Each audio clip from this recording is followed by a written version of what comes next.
welcome back to my channel! So for today's video, we are back with another episode of Taste Test by Ty, and it's been siguro more than 2 weeks na akong hindi nakakapag-upload dito sa YouTube, and now I am back nga with another episode of Taste Test by Ty. And finally, yun nga, meron tayong bagong video. At ang iti-taste test natin is the yearly tradition. Every time na magre-release ng Christmas drinks yung Starbucks, meron kasing isang bago doon. And lagi kong finifilm siguro for, I think, 3 years na yatang 3 or 4 years, I don't know. Basta check nyo na lang yung mga past videos ko. Kasi every time na may bagong Christmas drinks yung Starbucks, tinatry natin yung pinakabago nila, which is yung iti-taste test natin for today's video. And I'm so excited kasi parang first time ko makakatry ng gantong kind ng coffee, and it's the gingerbread latte. So yan, to lang yung in-order ko, and originally meron tong whipped cream pero pina-remove ko. If you know, you know bakit. So yon, at yung iti-taste test natin yung gingerbread latte nila, and iced. Syempre, hindi naman tayo nag-hot. And also, available pa rin yung mga staples ng Christmas drinks nila, yung peppermint mocha, and then yung toffee nut crunch latte. So, hindi ko na i-video para sa inyo yon since alam niyo na naman yung lasa nun, and every year hindi naman nawawala yun sa kanilang Christmas drinks. Kaya yung bago nila yung iti-taste test natin, which is yung gingerbread latte. So if interested kayo malaman yung comments and thoughts ko about this, just continue watching. And before we start, please don't forget to subscribe to my YouTube channel and click the notification bell button para notified kayo whenever I upload a new video, and comment your video suggestions sa baba. If meron kayong gusto makita sa channel ko, just comment. It's a comment box below. If accessible sa akin yan, talagang alamang iti-taste test natin yan. And also, follow me on my other social media accounts. If a-flash ko na lang sa screen yung handles ko. And sa TikTok, lagi akong nandun. Kaya follow me on TikTok if you want to see my face every day, kasi every day ako nag-upload doon sa TikTok. Just follow me on my TikTok, Ty Medina. So without any further ado, bisa na natin ang taste test. Bago tayo mag-start ng taste test, sa pricing muna tayo. This is 205 pesos for tall size. Tall lang yung in-order ko since taste test natin siya. And I'm so curious kung ano yung lasa nito, kasi sabi ko nga kanina, first time kong i-try yung gingerbread latte. Kahit sa ang coffee shop, hindi ko pa siya na-try, and it's my first time to try a gingerbread latte. And hindi ko rin alam kung totoo ba yung gingerbread latte. I mean, kung meron ba talagang gingerbread pala, hindi gingerbread latte. Kung meron ba talagang gingerbread. I haven't tried yung gingerbread.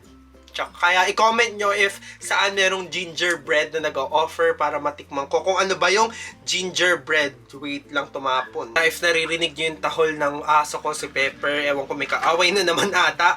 And yun, isa-try na natin itong gingerbread latte nila.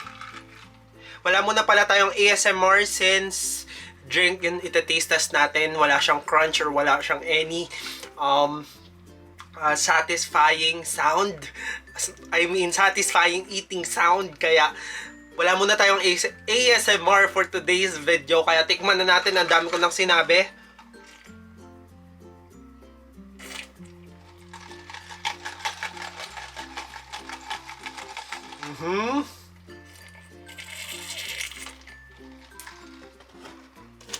Try natin with straw, kasi kung mapapansin nyo parang mag-focus yan. Kung mapapansin nyo yung pinakababang part, parang may something. I don't know if ano yun. Baka syrup lang yun or what. So, haluin natin. Minsan yun din yung ano ko lalo na sa hot, kasi wala akong stirrer. Hindi ko siya in-stir. Kaya yung lasa sa pinakababa, hindi mo nalalasahan. Minsan kasi nandun yung flavoring or yung tamis ng isang drink. Kaya ngayon, I have learned my lessons. Kaya kailangan natin siyang haluin. So, tikman natin if may magbabago ba kung ano tong nasa ilalim na to.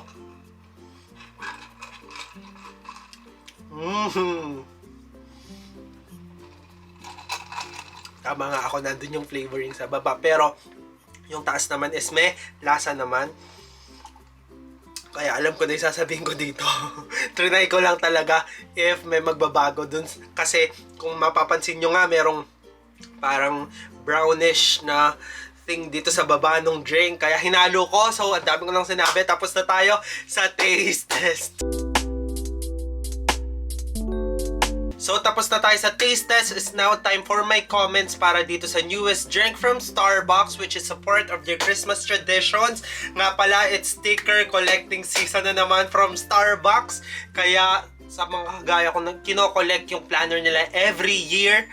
Talagang mapapadalas na naman yung Starbucks natin. Kasi nga, may kino-collect tayo. Actually, dalawa yung ina-eye ko dun sa collections nila.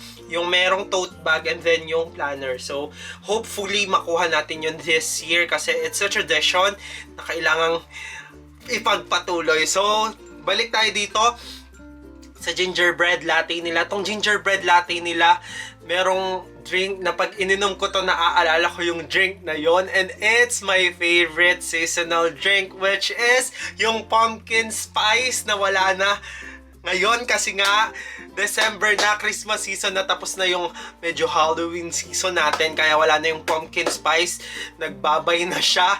But the good thing is, for me, I don't know if ako lang to or kayo din, if na-try nyo, para siyang may resemblance sa pumpkin spice, as in kung ano yung lasa ng pumpkin spice, parang ganun din yung lasa nito, which is I like. Alam niyo naman kung paano ko kagusto yung pumpkin spice ng Starbucks, I mean pumpkin spice latte ng Starbucks, and now, parang na-continue yung pumpkin spice because of this drink, tong gingerbread latte nila. So, alam nyo na ang magiging go-to drink ko ngayong Christmas collecting, Christmas season sa Starbucks. Alam nyo na yung i-order ko lagi. For sure, ito yung magiging go-to drink ko doon, and yon. Pero, favorite ko rin yung peppermint mocha nila.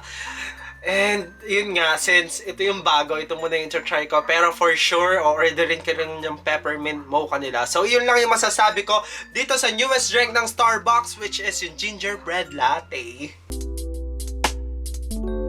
Tapos na tayo sa comments and tapos na rin ako sa taste test. It's now time for my rating para sa newest Christmas drink ng Starbucks, which is yung gingerbread latte.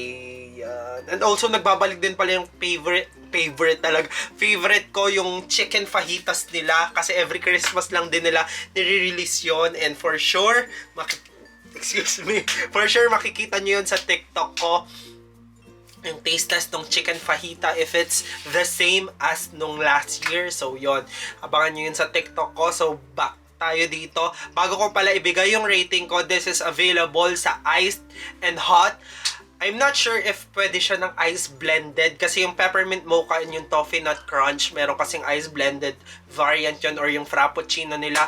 Hindi ko alam if available to sa frappuccino, pero aalamin ko, i-comment ko na lang sa baba para sa inyo if available siya ng frappuccino. So, game rating na tayo para dito sa ice gingerbread latte. So, for this drink, bibigyan ko to na